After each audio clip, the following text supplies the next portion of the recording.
Welcome to EnigmaCast, nerds. It's been a hot minute, but I was able to do some dumpster diving and came back with my boy, Uncle Jay from Uncle Jay's Urban Legends. Uncle Jay from Uncle Jay's Urban Legends. How are you doing, son? It's been a hot minute since you've been around. I was starting to worry, if you would turn into a secret billionaire and forgot about me out there. Nah, that ain't gonna happen. I just had a little stay in the most expensive all-inclusive resort ever. Shittiest all-inclusive resort called, hospital. The emergency room. The emergency room. Fun fact, Enigmites, Jay went 1v1 death again last month. We won't go into too much detail, but yeah, it's the fourth time I've almost watched this guy die. 4 times. It's 4. So yeah. So anyways. Yeah, well, I'm hard to kill, man. Hard to kill, brother. You're hard to kill. It's that curse. It's this. It's that curse. It's that voodoo curse. That's it, man. You're hard to die. But anyways, enough of your personal problems. It's all about me. Look, check it out. Tonight, everybody, I brought my boy in. Uncle Jay from Uncle Jay's Urban Legends. Jay, give yourself a shout out. Tell all these guys where they can find you. Well, the most profitable place you can find me is 11 Dog Media. That's where I sell all these beautiful T-shirts and merch. We're working on stuff, and we're here and there all the time. Last November we were at PAX. We'll probably be there again this year. PAX Unplugged, but working on the social media stuff. But other things have taken priority. So that's absolutely right. Running a company is hard. It is. I'm good. So thank you for taking time out of your day to come in here and sit down with me for 45 to 50 minutes where we can talk about something that's been requested 3 times on the back channels, and I haven't had a chance to get around to it. So here it is, everybody. So somebody reached out to me. Jay and I have done several episodes on space, on Mars. I like bringing Jay on the show because we have 2 completely different ideas of what actually space and Mars is. Jay says it's a void. I say it's the ether. I'm obviously right. He's obviously wrong, but it makes for good television, right? So yeah. Somebody had sent me some things, Jay. I forwarded it off to you a couple, earlier in the week about Planet Maldek. Planet Maldek, Enigmites, is what we're going to get into. And I didn't know anything about this. However, after doing the research on this, I will save my final opinion for it towards the end. But Jay, are you ready to get into this? Yeah. All right. This is one of my favorite. This is a favorite topic of mine. All right. Actually, I know this was right up your alley, so you were the only one who picked up the phone when I called. So let's get into it. So Enigmites, you know how we do around here. We're going to give you a brief overview, and then we're going to give you a little bit of the back channel stuff on it. We haven't done a space mission in a while, but this was totally new to me. But it was the Planet Maldek theory. And what this theory, before we'll give you the rough overview of it, is that there was actually another planet in our solar system that was called Planet Maldek, and it actually exploded. I was looking for the right word on that. I wanted to say, I don't want to say destroyed, but like it is no longer there. Let's go neutral. Yeah. Let's go neutral and say it exploded. It exploded, right? And Jay, what did it turn into? The asteroid belt. The asteroid belt. And as a baseline on this channel, when people send us stories that I want to look into, decide who I want to dive into it with or bring into, we do have a hard deck on this channel that could it be this, could it be that, could it be this, could it be that, but at the bottom level, it is definitely something. And that's what we're going to get into tonight, because the asteroid belt is 100% a thing. A thing. It is a thing. It exists. It exists. It's incontrovertible that that there is a belt of asteroids. Some of them pretty big, like Ceres. Yeah. Right. Like it's a pretty decent sized rock right there. Yeah.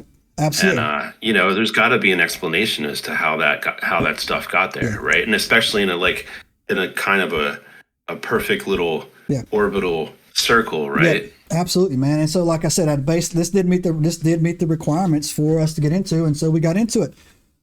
So let's get into it, my man. Are you ready?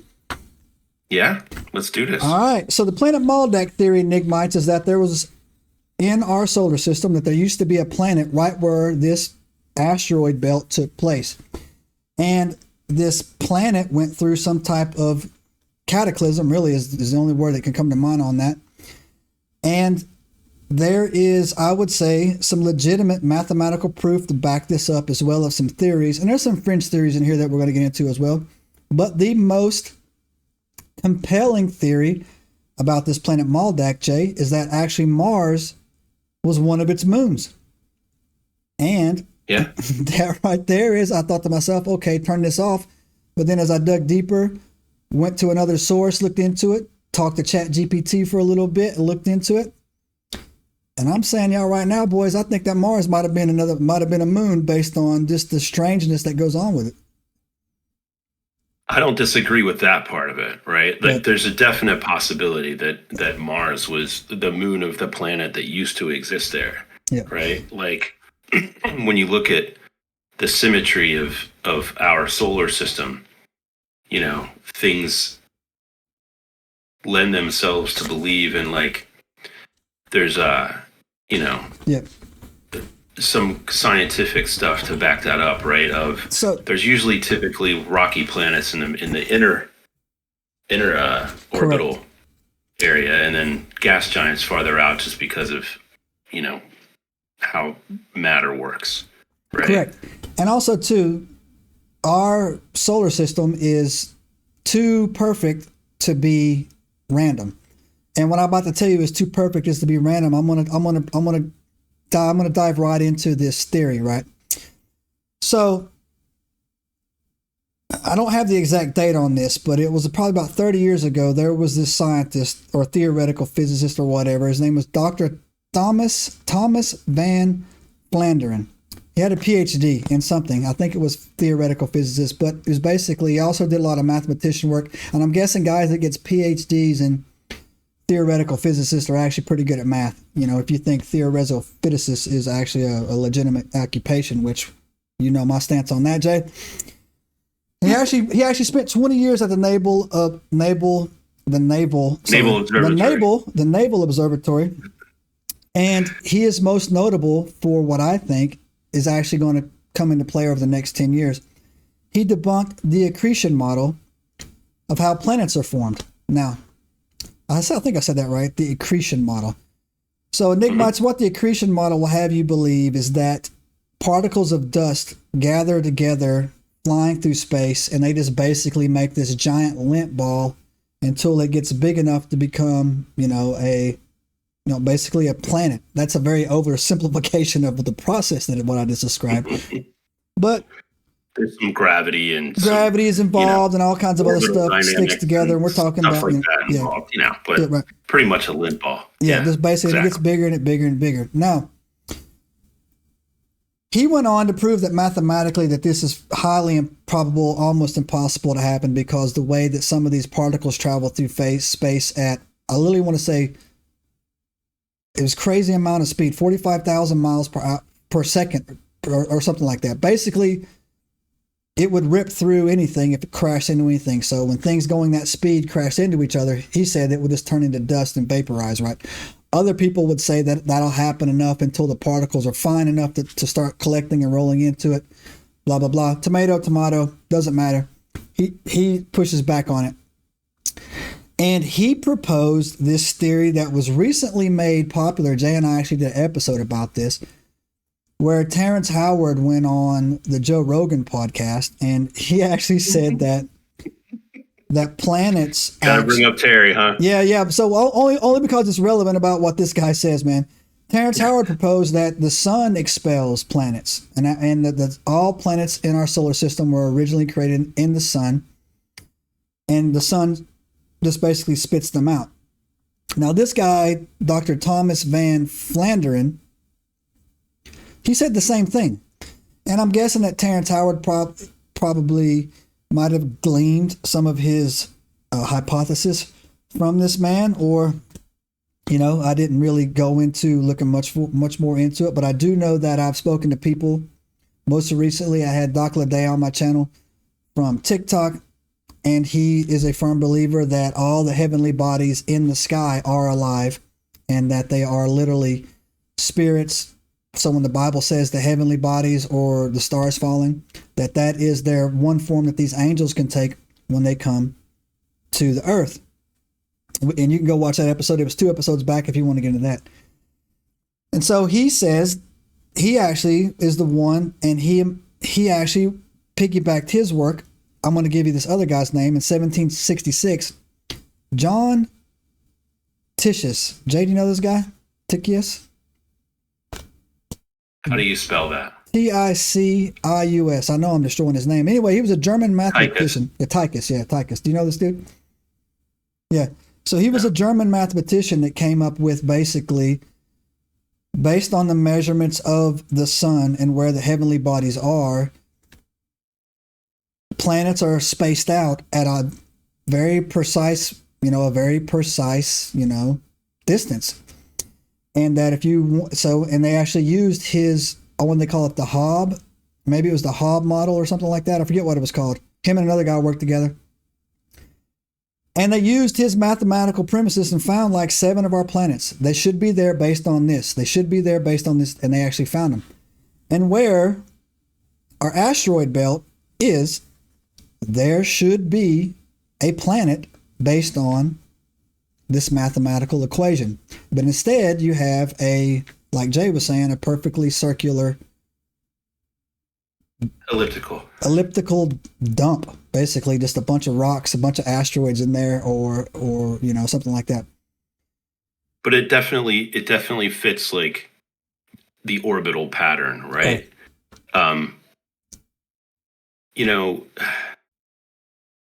One of the things that kind of strikes me about it is that it's almost too perfect, right? Like that the inner planets, rocky planets, and then there's this asteroid field, and then it's all gas giants, right, except for Pluto, which is weird in and of itself, right? Always be a planet to me. But Pluto. they argue that Pluto's not even a planet, right? It's a planetoid. It's just small ball of ice, right? But there's weird stuff, right? Mm-hmm. There is Uranus that I think it's Uranus that orbits or that spins on its axis, mm-hmm. not like ours is tilted a little bit. Earth is tilted a little bit, 23-degree angle, I believe, and then it rotates like that, right? Yep. But like, and every 15,000 years it does this. It goes back and forth. It goes back and forth. Right. That's your weather change. This is the one that's going. It's rolling like a ball. Yeah. Right. Completely opposite to what everybody else, what all the other planets are doing, right? Yeah.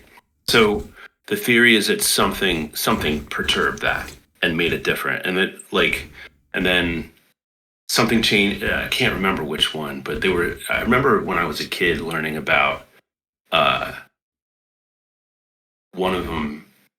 The orbit switched, or it went to a different orbit than it used to millions and millions and millions of years ago, right? That's correct. So there is evidence to suggest that something came through here and made some things wibbly wobbly, right? Somebody threw a brick in the pond, that's for sure. The waves did go out. It seemed like it. Something did happen.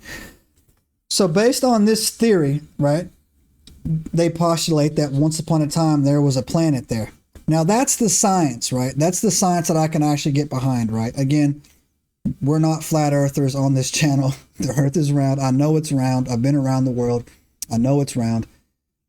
Yeah. And something definitely happened along those lines to make it, shape up. Now that was the science. That's what that can be mathematically proven. Now I'm going to set this aside and come back to this in a little bit.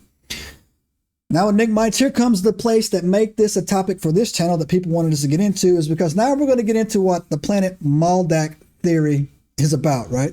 So, and I'm going to tell you where this came from as well, the theory. Now, the theory suggests, I wouldn't say suggest, the theory put forth is probably a better way to articulate that, is that Maldek was once a full planet that was in the place currently where the asteroid belt in our solar system is. All the mathematical equations point to that there should be a planet there. However, there's an asteroid belt right there right now. And I watched the Death Star blow up Alderaan, so I know it turns into what happens when they blow up a planet. All right, so that's number one, right? So that's number one, Right? Right? Absolutely. Yeah. Oh, you came out of hyperspace in an asteroid belt. No, it's not an asteroid belt. Head towards that moon. Right? So, anyways, that's no moon. That's no moon. So, anyways, it's often said or theorized. Again, I'm gonna tell you where I'll tell you where these theories came from later on as we go. Is that Maldek was a planet, and that Mars was actually that moon, a moon around Maldek, and it says that Mars, the moon of Maldek, was inhabited by a giant race of people who built pyramids and cities, and they developed AI, and the AI was used for labor purposes. The AI revolted. Something happened with the AI. It revolted, and it launched... As AI typically does. Absolutely. And it attacked the planet in such a devastating way that it knocked Mars out of orbit. And without Mars there to stabilize Maldek, the moon to stabilize, because it lost its atmosphere, all kinds of other stuff happened. And one of the theories is that it started to slowly break apart over years, right? Or the atmosphere started to vent, right? Yeah, because it didn't have the tidal forces and everything there to keep the atmosphere going. Right. And then the magnetosphere, right? Yeah. That would shield everything. Exactly. Was gone. And so again, there is scientific proof that you can go and look at.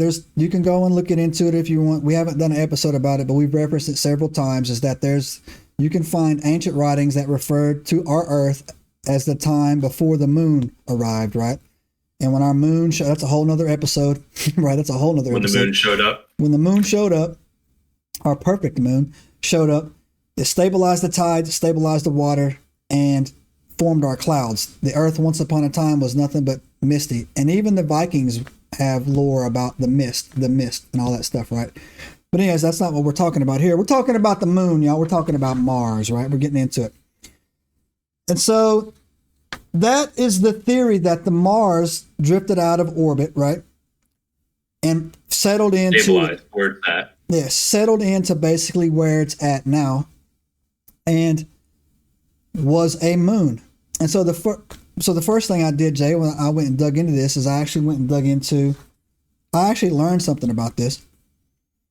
You probably already knew it because you're such a freaking nerd, but I was always under the impression that Mars was bigger than Earth, and I was completely wrong about that. No, it's not even close, right? Not even close, right? No, it's not as big. I think it's like one third the size or something like that. Yeah, basically, you could put six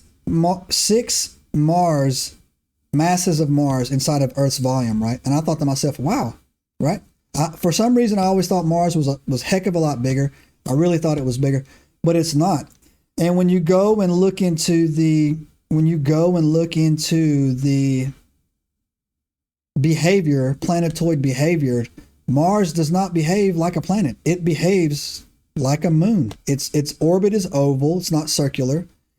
Its mass is too small for its distance compared to where it is relatively from the sun. And again, these are legitimate measurements that aren't hard to do and have been done with, way back in the day. And Earth is significantly larger, and Earth, we are kind of small. In consideration of the other planets, not towards the sun, but as we get out a little bit, the Earth is not as big as that, right? Oh, yeah. But those are gas giants, though, right? Yeah. So, like, Earth is a rocky planet. Yep.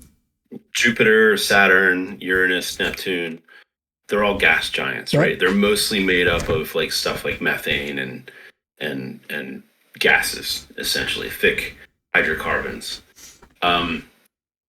The thought is, and I could be wrong, but the thought is that there is like a rocky core at the center, mm-hmm. and that rocky core is what holds all those gases to it, right? But you're talking about like a planet like Jupiter is insane. right? Yeah. It's almost a star, right? It's huge, and it's got all this volatile gas, like just roiling around and around and around. Same thing with Saturn. And at the center is probably some kind of core, right? That's really, really super hot, right? Whether that's molten metal or something else. Like our core is like molten metal, but it's surrounded by other rock, right? So while they're huge, that's not a huge rocky planet or a surface that you could land on, right? Mars is small but rocky, right? And anything on the inside of the asteroid belt has that rocky structure. Even Venus isn't a gas giant. It's got an atmosphere. It's just a shitty atmosphere, right? It's like hydrochloric acid atmosphere. So it's not like something you could survive on. And Mercury's is so close to the sun that like it's just anything burns off, right? There's couldn't really be an atmosphere there because it's just so hot. If you believe NASA. If you believe NASA, right? We haven't actually been there, so I don't believe them. We've been to Venus, which the Russians did land a probe on Venus, and it did take pictures for like a couple minutes or something, as long as it lasted. But it deteriorated almost immediately because of it's basically hydrochloric acid atmosphere and sulfur and a bunch of other things that don't do well with electronics. But like it's got a rocky. Like there are some pictures that you can Google about what Venus looks like, right? And it looks a lot like Mars, right? But with a thicker atmosphere. Yeah. So, the rocky planets on the inside, gassy ones on the outside, Pluto's being the exception to that rule, right? Where you have this one weird rocky planet all the way out, almost in the Kuiper belt, right? Almost out in the what they call the Oort cloud, right? Our solar system is surrounded by this big bubble of like rocks, like just these weird icy rocky asteroids, like this big cloud around it, right? Yep. And so when you look at when you go, so that right there is the gateway to the strange that I'm about to get into. So what this planet Maldek theory is not new. It's new to us. It's new to get rediscovered. However, I went and quickly pulled up five myth and mysteries throughout our history that relate to this planet Maldek, and I'm going to break them down for you real quick. First one,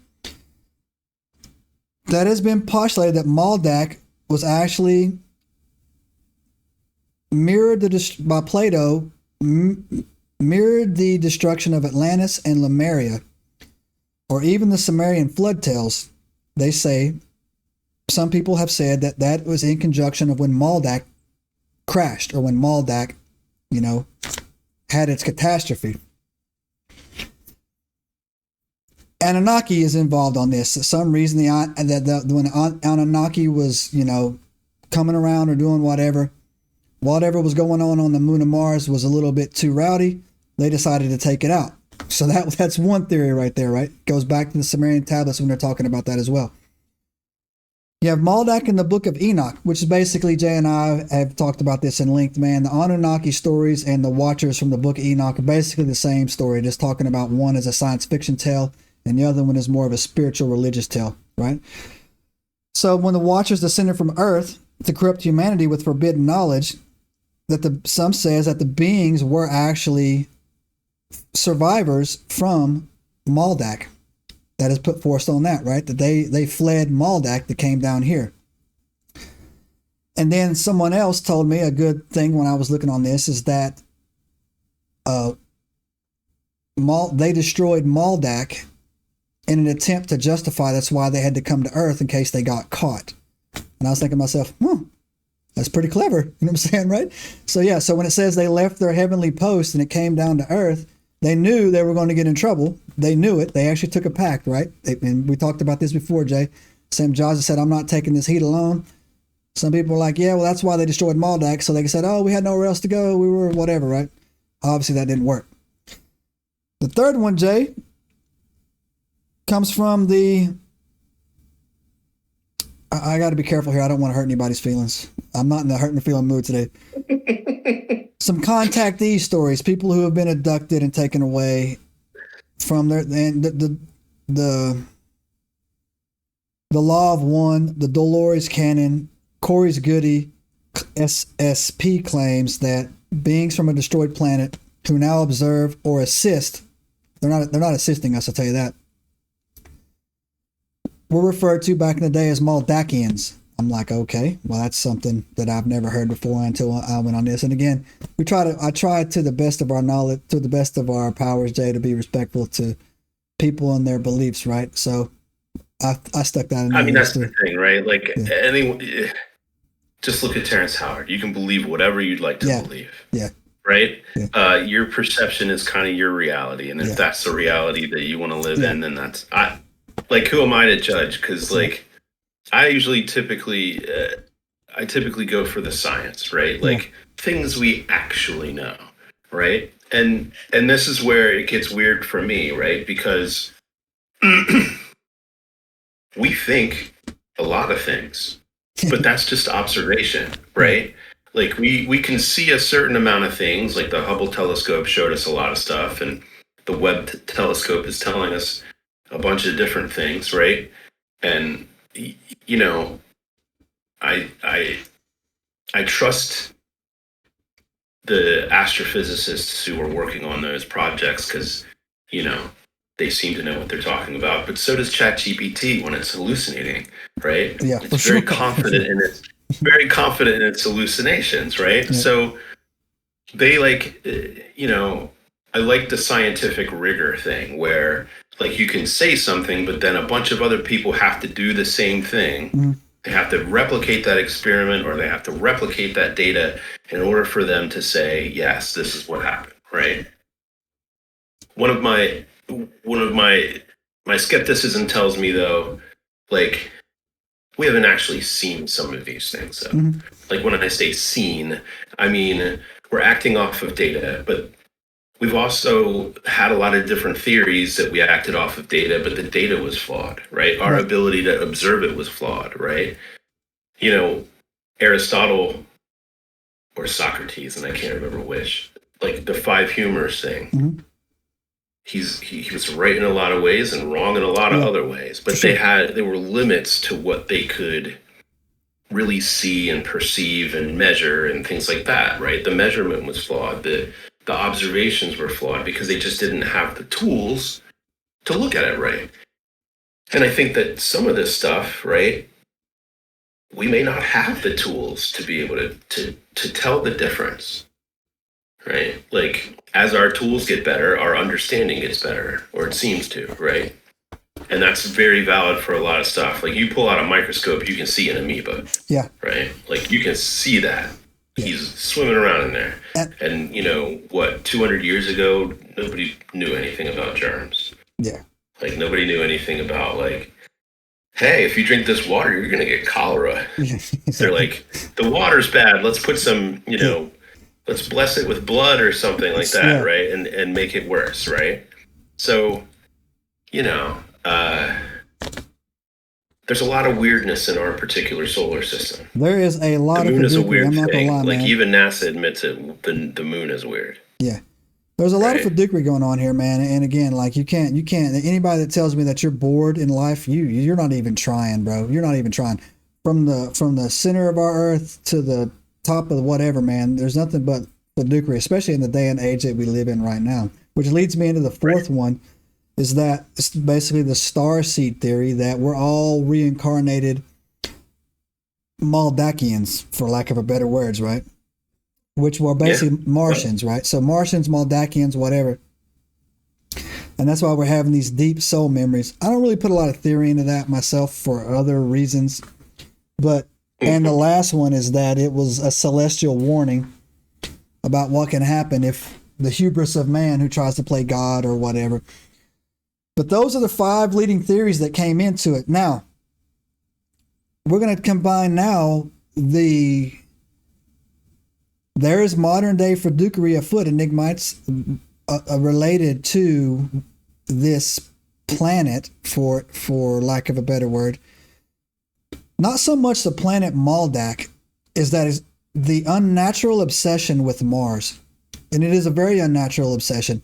And I postulated, right on the spot, we're gonna have a fun. Let's play a thought game with me, Jay. Here, so sure. If the stories were true, there was a ancient civilization on a moon of Maldek that we call Mars. They developed AI. The AI got out of control. AI attacked the moon and destroyed the planet. Probably, not by design, but whatever had happened. As collateral damage. Collateral damage. And there's one person who seems to be obsessed with AI and a planet in particular that all he talks about every other day is right. going to and going to and going to, right? And that person is Elon Musk. Elon Musk has a unhealthy, I'll say, obsession with the planet Mars. He also has an unhealthy obsession with the occult. And I love him, hate him, do whatever you want, but I'm indifferent to the man. But he broke ground recently in Memphis, Tennessee, to create his AI supercenter because Memphis in Egypt was where Egyptian Osiris was at, right? And his mother, May Musk, again, is one of the most satanic people you will ever meet in your entire life. Go look on X. That she doesn't hide it. There's some interesting history there. Yeah, she's a weirdo. She's a weirdo. They are from a very strange place in South Africa, right?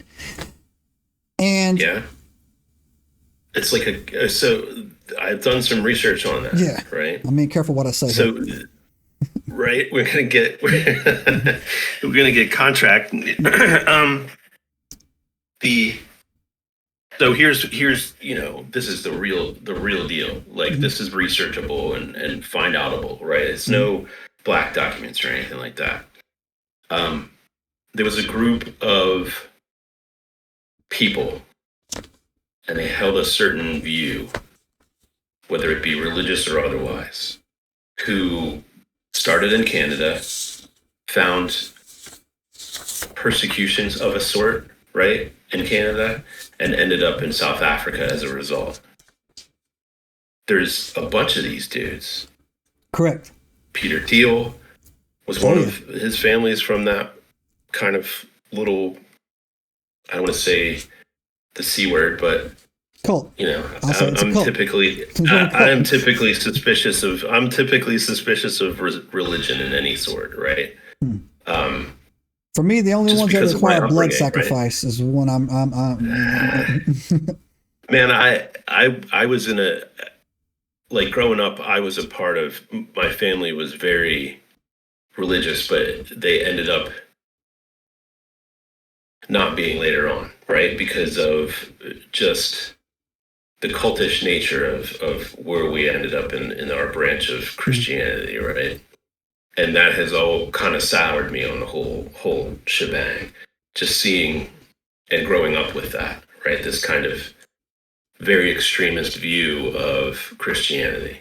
And I see it as a very twisted view of it, right? Because reasons, right? So I'm always wary of people who transplant themselves into a place where they can take advantage of the local population in order to further their religious foodery, for lack of a better agenda. word. The agenda on that. Yeah, they can further their agenda by moving to a place that's less technologically advanced and take advantage of the people there, right? Yeah. Which is exactly what happened, and that's a historical fact. Like that's not something that can be disputed. And the fact that they've all kind of settled here and taken up that kind of viewpoint here that is I think dangerous and oppressive to a certain extent, right? I agree. I don't necessarily think that you need to push your particular viewpoint on others unless they're doing something harmful, right? If someone is doing something harmful, then I would say, approach it from the law perspective of this is the thing that's good for everybody, right? Yeah. But otherwise, leave people alone, right?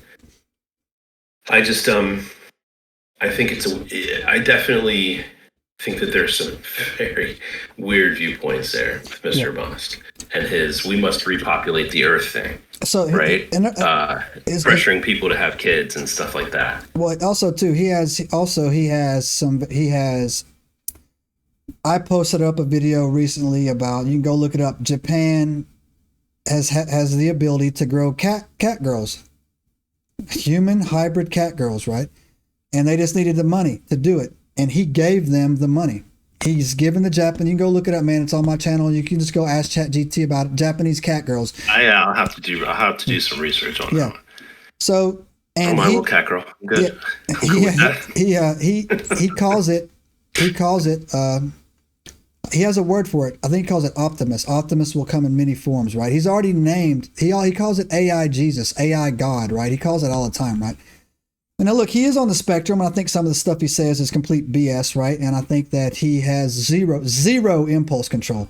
A lot of people will say that Elon Musk is, into ketamine might have something to do with that. Maybe, right? So but and we've talked about this before. It doesn't matter what you believe; it's what the people in power believe that makes them dangerous. Yeah. Go back and just look. Go through history, right? Go through history and look. It's not what you believe. Yeah. So you can say, "Oh, he's crazy. That's crazy." Until one day, it doesn't matter. It's dangerous. He can be crazy. Yeah. Right. Yeah. He can be crazy, but he's like crazy is one thing. Like, Claude running down the street talking to demons and Jesus is one thing, right? Mm-hmm. The village idiot is one thing. He's usually pushing a shopping cart full of all of his possessions. Mm-hmm. But when you give him $500 billion, things change a little bit, right? Because that crazy becomes influential. Yeah. And when crazy and influential kind of intersect, that's when you get things like cults. And Jim Jones was, crazy and influential, and, everybody drank the Kool-Aid. Yeah. And look how it ended for them, right? Like the other guy, in Germany, he was influential and crazy, and look how that ended, right? Oh, so Mao, Stalin. I mean, you can go down and look at it, man. When you go down the list, when you give a man, an individual, means, power, desire, and opportunity, they're in control. Yeah, that's it. They're in control. Those are things. Yeah. You can't if those four things go into place, whether you believe in what they believe in, doesn't matter. When they're in that position, I mean again, my second Star Wars reference here is that Emperor Palpatine was a small senator from the planet of Naboo. Until he became Supreme Chancellor. Until he wasn't. Yeah. Right? So yeah. But I think his obsession with Mars is that part of it I get it, mm-hmm. right? I just when he said he wanted to terraform Mars with nuclear explosions, that's when he lost me, right? Yeah. Like, I understand the idea of going to Mars and setting up a colony. I don't think that that's a bad idea. Going to the moon and setting up a colony, I don't think that's a bad idea either. Like, I would like for the human race to continue. I would love for the human race to colonize space, because then we're not all trapped on this rock together, and I want a freaking spaceship. Yeah. Right? Millennium Falcon. And once I break this gravity, well, you ain't going to see me back in another one. Yeah. Right? Yeah, for sure. But, right? Like, but I think you have to, and I think that when someone gets a certain amount of money, and I think that this is just, it's money. It's not even influence or power or anything like that. It's money, because money leads to all the other things. When somebody gets a certain amount of money, there's like this threshold where they leave reality behind. Right, because then depending on what type of person they are, and I would say like a lot of people would fall into this trap of only surrounding themselves with people who believe as they do. Yeah. Right. And when you get into that echo chamber, whether you're rich or not, and you kind of leave the normal labors of life behind, your perspective gets very, very skewed, right? Where you're just not seeing the world clearly. Look, man, I work with AI every single day. Right. And have since it's been around, like since it really kind of broke on the scene as something powerful. And I will tell you this, AI is not Jesus. All AI is a mirror right now. What we have is not nearly as capable as all the hype would lead you to believe. It's just not. And that's going to come, the hard truth is going to come in a couple months here when everybody rolls out this AI powered workforce and it just spectacularly fails because it's not smart. It doesn't understand at all. Like you go into ChatGPT and you can have a really good conversation, but that's because it has scanned 1 trillion conversations, so it knows how to talk, but it's just a Chinese room. Yeah. And again, too, to add some, I've had dealings with ChatGPT and a lot. I've literally told it, man, you're stupid. I've literally in my rage said, man, that's the dumbest answer I've ever heard. I apologize. I'll do better next time. But with Elon Musk, it's just a mirror, man. You're absolutely. All it is it's autocomplete on steroids. Yeah, that's all it is. And to back you up on 2 points that you talked about there, are you familiar with where court jesters and fools came from? Are you familiar with that? Yeah. The whole reason for their existence? Yeah, was to tell the king that what he was doing was stupid because no one else around him would do it. So people, Enigmites, you can go look it up.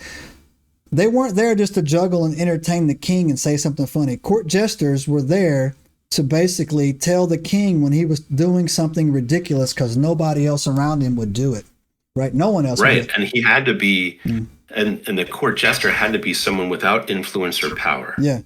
Right? Because they had no gain in telling the king the truth. Yeah, none. They were there to mock and tell him when he was acting like a complete fool. And so literally today, you can look in American culture and modern day comedians do that.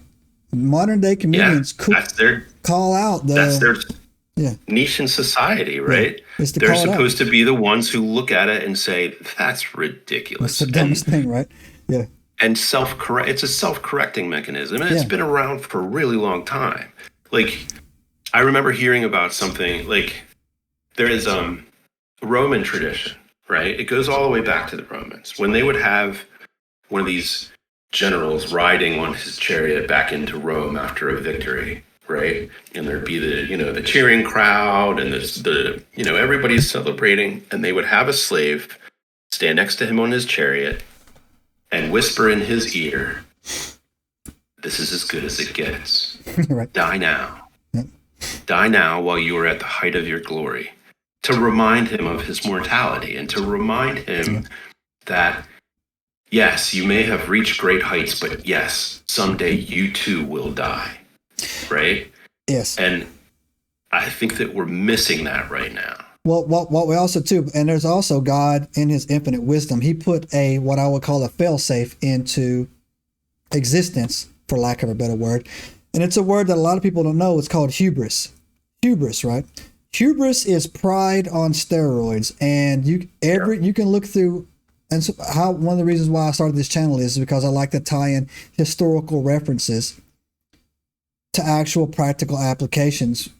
And hubris was a story. I think I originally first read it when Icarus was warned not to fly his chariot too close to the sun because it would melt the wings. His wax wings would melt. But in his hubris, he did.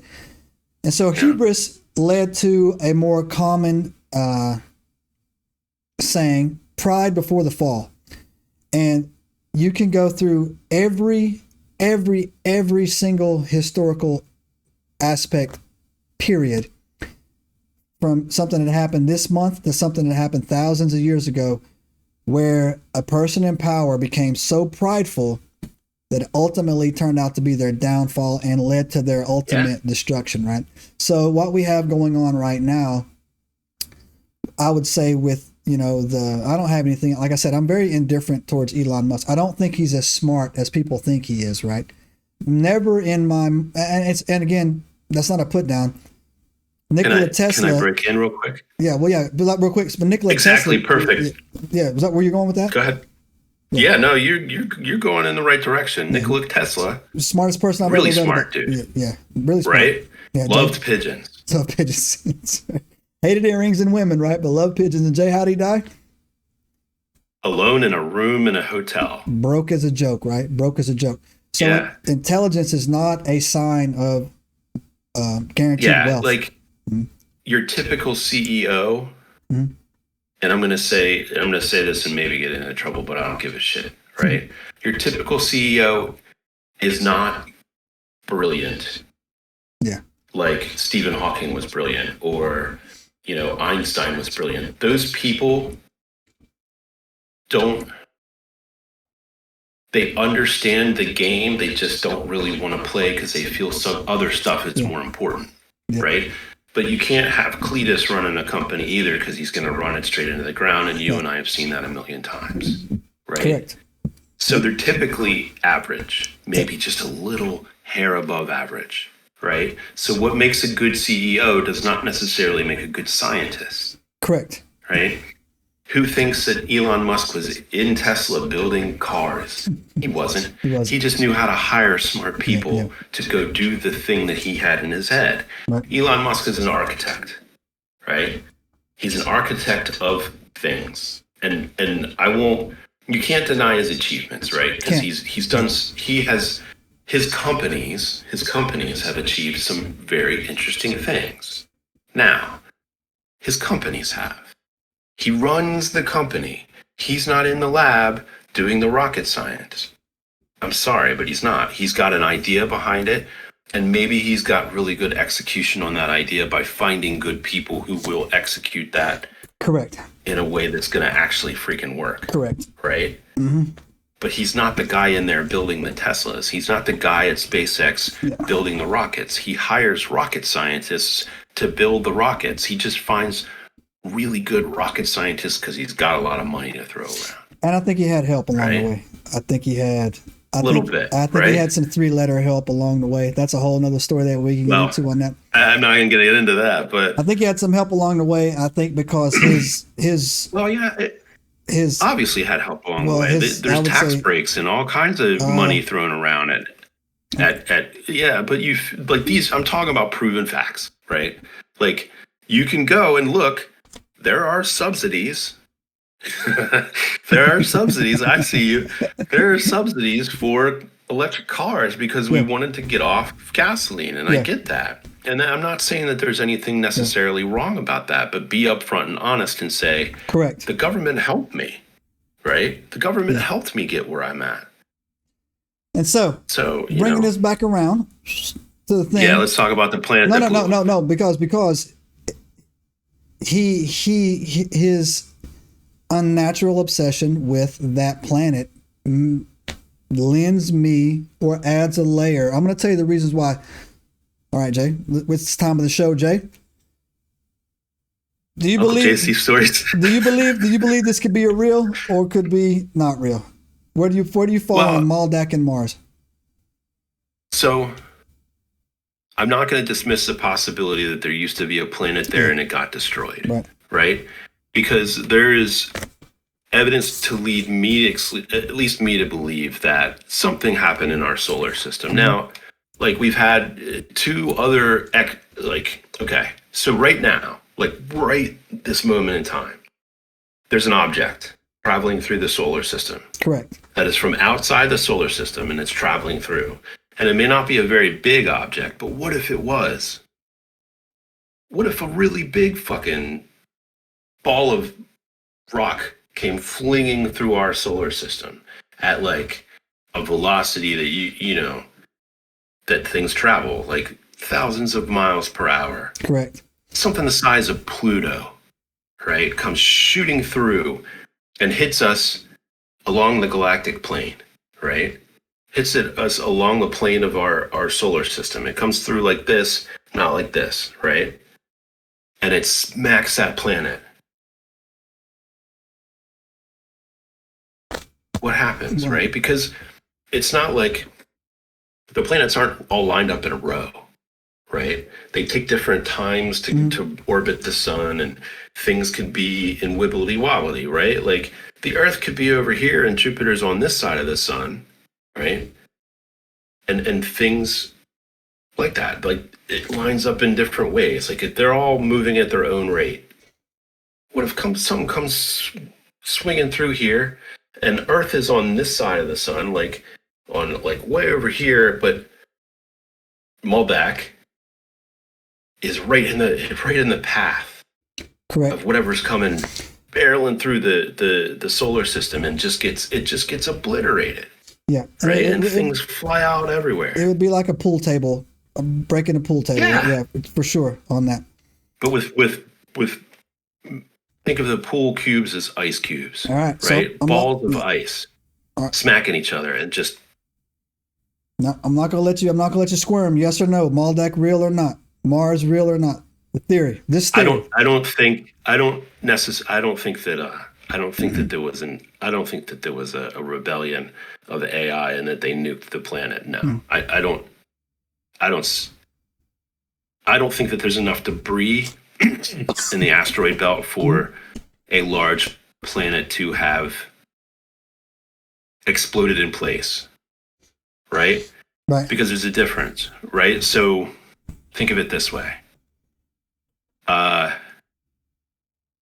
Let's use your pool table analogy, and let's just make the pool balls made of ice, because that's the best I can think of right now. And you took a pool cue, and you hit the cue ball, and you rocketed it right at Maldek. That's going to cause an explosion and disperse material, right? Right. A nuclear explosion, while it's catastrophic to the planet, and maybe it cracked it and make it break up, it would have to be whatever weapon would blow that up and make the debris field that it left behind as small as the asteroid belt is in relative mass. Correct. Yeah. Would have obliterated any moon. You don't think it would have knocked it out? You think it would have taken the explosion? The force, like, see, that's what I'm saying. Like, the force to move a planet to a new orbit. You got to think about that, right? A nuclear assault, I do not think would create as much of a shock wave to move a planet out of its orbit. I think that it would very much depend on a lot of angular momentum and how things work, right? So if the moon is swinging around this big planet of Maldek, it would have to be in just the right place for it to slingshot into correct a stable orbit around the sun. So I don't think it was an AI explosion or an AI thermonuclear war that cracked the planet, because I feel like there would be a lot more debris. So, all right. So he's on record as a no. I'm a no. I'm on record as a yes. And I'm going to tell you why. All right. I'm going to tell you why. Only if they would have brought this story to us and this was the first story we ever did on this channel, I would have said no. I would have said the exact same you said. You've seen too much weird stuff. I've seen too much weird, man. I've seen too much weird. We've talked about too much weird. Me and this guy have went down some crazy holes about not even the weird stuff that we talk about, just the stuff in space alone that we've talked about, right? And yeah, there's some weird stuff in space. Yeah, and so when the thing that put me on the edge, because I did go into this, bro, with an open mind, right? And again, I don't know what, like Jay said, I don't know what caused it. But that was once upon a time. That was a planet, and if another planet hit it or something, that was a planet. Something mushed it, and it turned into a belt. Now, was Mars one of its moons, and like he said, got rocketed out of it, or was it pulled out of it? Because we have talked about the Anunnaki and all this other stuff. Was it Nibiru that hit it and drug it along? Who knows what came through there, right? But only because of Elon Musk's crazy fascination with going to Mars, they found this evidence. Xenon 129 is supposedly all over Mars, which is only able to be produced with nuclear fission. There is scars on the planet. Okay, like looks like something dug in. Like, yeah, I could debunk the xenon thing though. Yeah, but because. But the thing you could do that with solar wind. Probably, right? Like solar wind and ionization and cosmic radiation and chemical processes. So yeah, that's another thing right there. But like you could do back and forth at the end of the day, knowing what I know now to be true, knowing what I know now about how seriously and how deeply occultists have worked their way into higher ranking positions in, basically on the planet. There's something there. There's something there. I don't know what's there. There's something there. Yeah. I don't necessarily disagree with that, right? There's a lot of evidence to suggest that Mars has, well, not even evidence, but we know that Mars has way more water on it than we realize. Oh, yeah, way more water. Way more. So, was it... So you got to also think, right? The sun goes through its own life cycle. At one point, it was hotter than it is right now. Yep. What if, I don't know. There was, I don't know. I think Mars, was it a habitable planet at some point? And some signs point to that it might have been. Yeah, and so here's another thing too. As we wrap this up here, let me give you some fun facts on this as well. We don't talk about creating a space station resort, right? Or a carnival cruise to the moon or anything like that. We skip all that and we go. We can't. Yeah, we go right to Mars. Well, yeah, right to Mars, right to Mars, right to Mars, right to Mars, right. 3 fun facts here, Enigmites, as we roll this out. Mars is the most lied about planet or topic from NASA, period. NASA has been busted the most lying about Mars than anything else they've ever lied about. From literally saying there was no water, tinting the everything, making the atmosphere look red because it was supposed to be blue.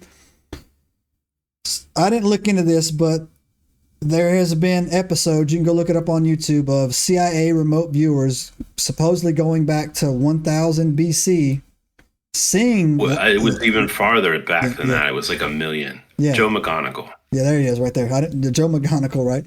I love the remote viewing thing. The remote viewing thing, I've been following that for that's something years I and years. Totally could see you doing too, just getting in a dark closet, just start just time skipping there or whatever. For sure, that's something right up your alley, man. If I ever walked in there and I found him, I'm like, okay, I know what he's doing. The third thing is that fun fact is that when you read the Sumerian tablets, the Anunnaki, when they were kicked off this planet, they set their base up on Mars. And so it wouldn't surprise me if that was a reason why we wanted to get up there and go see them. We've talked about other than Earth, it's the best candidate, right? Yeah. So just like the astronauts come back, whenever they come back from the space station, right? They're in a bad way, like medically, because 0G, the human body, we're just not made for 0G. There's a lot of weird changes that happen to your body when you go into 0G, and we kind of need gravity, right? Because you think about it, we've lived on this planet for ever, right? Our body has the human body is made to live on this planet, right? This whole idea of going to other planets, unless it is exactly like Earth, chances are we're not going to be able to survive there. Correct. In the way that we survive here. Yeah. You go to Mars, the gravity is way less, right? But it's closer to Earth gravity than the moon. And it has just enough gravity to make it so that it's way less medically detrimental to the human body. Like a space station is hard on the human body. Anything with 0G is going to be hard on the human body. So like one of the obsessions with Mars is it's the best candidate, and it's like reasonable to get to, right? It's not a 7-10 year journey to get to Mars. It's 3, right? People can, like you and me both know, people can go out on a ship and spin around in the middle of nowhere for 6 months at a time. Yeah. And they get a little stir crazy, but it's not too bad, right? Being on a spaceship for 3 years is bad enough. Anything over that amount of time, and you're going to have some serious psychological effects, right? So it's I think the obsession is that it's the best candidate, and that's really what it comes down to. Because we could go to Ceres, or we could go to the moon or whatever and set up a base or a colony or whatever, but the moon is tiny in comparison. The gravity there is like what, 1/32 of the it's not enough. It's not enough to make your body work okay. But I think that Mars has just enough that, and I still think it would be detrimental. Like I don't know that like the general populace understands how detrimental space travel is to us medically. Like there's going theories that we couldn't, without some serious medical help, right, or artificial gravity itself, would never get past the asteroid belt, because who knows what will happen to your body in that long without gravity. And it's just gravity. We're not even talking about like I'll even nutrition and exercise and all that stuff. I've talked about this before. Until they want to release the hidden technology, we're not going there on fossil fuels and on a tin can, and it's not going to happen. It'll never happen. We were not going to Mars on heavy Falcon X or whatever it is. It's not happening. So anyways, though, we're almost there. We're almost there. Fusion rocket. A fusion rocket. Not even close. I'll buy you a Ninja, Kawasaki Ninja when that thing hits the market right now. So no shot. So anyways, nerds. That is Planet Maldek by request, and that you have our official opinions on this. Jay is a no, I am a yes. But at a baseline, like we always say, Jay, something happened. I just don't know what that was. Something happened. There was a planet there for sure. And it's no longer there. And Mars may or may not be that moon, but definitely some fiduciary went down. I like the pool cue. Yeah. So theory. Right, we'll call it the pool cue theory of something just rolling through the solar system and blowing it up. I'm gonna say it was Nibiru heading towards Earth. That's what I'm gonna say, man. Went right through it. Yeah, they just blew it up on the way by. All right. So, anyways, nerds, you know how we do around here. Hit that subscribe button. Give us a thumbs up. If you got any questions about this episode or whatever, throw it in the comments. Jay and I will probably get at it and take a look at it. And Jay, do you got anything as we go? Nah, not tonight. I'm tapped. Jay's tapped out, man. I'll use the last of his brain powers, and that's all we get for $1, nerds. We're up. Subscribe now and turn on the notifications to join us on this extraordinary journey into the unknown.